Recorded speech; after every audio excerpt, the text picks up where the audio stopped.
la daadinaya waa soo saarkan ka sameynay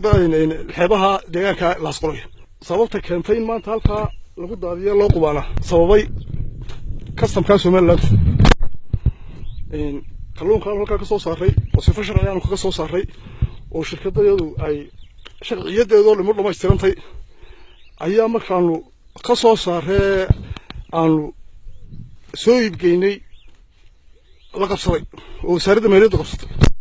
oo ay kalluunka ma aha kalluun ka soo saaray badda Soomaaliland iyadoo cadaymaha dhan aanu hayno oo aanu tusnay una sheegnay kalluunkan inuu yahay kalluun Laasqoray laga soo saaray deegaanada bari ka xiga meesha laga durduri xumbays qaw ilaa ceelaayanta ka sokaysa oo badda Soomaaliland bixisantay kalluunka halkaas uu ka yimi cadayntiisana isagoo wata ayaa kastamka Soomaaliland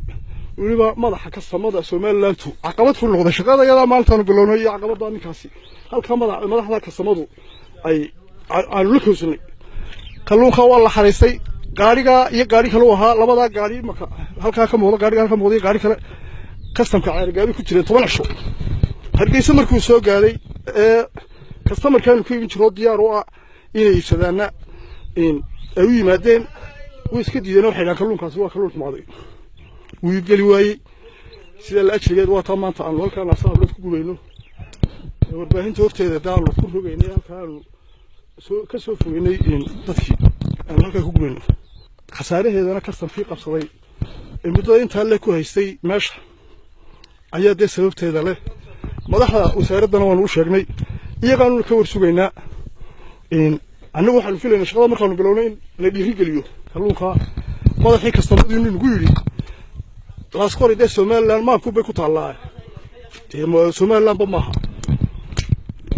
jirto saddex cisho kala dambeeyay oo mar wasaaradda maaliyadda gudaheeda xafiiska agaasimaha gudihiisa uu ahaa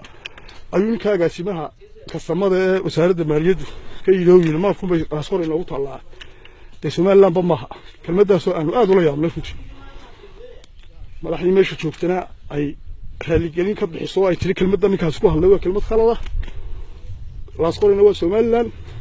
idinkana waa idin raali gelinayna waxaan wax gaar ah in laga doonayo madaxa kastamadu madaxdiisana waan u sheegnay marka imika wata 3 tan ku dhawaad kalluuna oo isugu jira noocan loo yaqaan deeriga qaaliga ah iyo laqamka bahalkan leeyahay iyo halkaan ku rogaynaa waxa cadayn labaad ah kalluunkaas inaanu Puntland aanu ka iman kalluunka xatooyada ah sifaha sharci darrada wadankeena ku soo gala waa nooc la yiraahdo filetiga aan laftana lahayn aan iskula oolin sida kalluunka meesha ka muuqda arkaysan kalluunkaas waa kalluun karaaton ku jira oo aan la mid ahayn noocan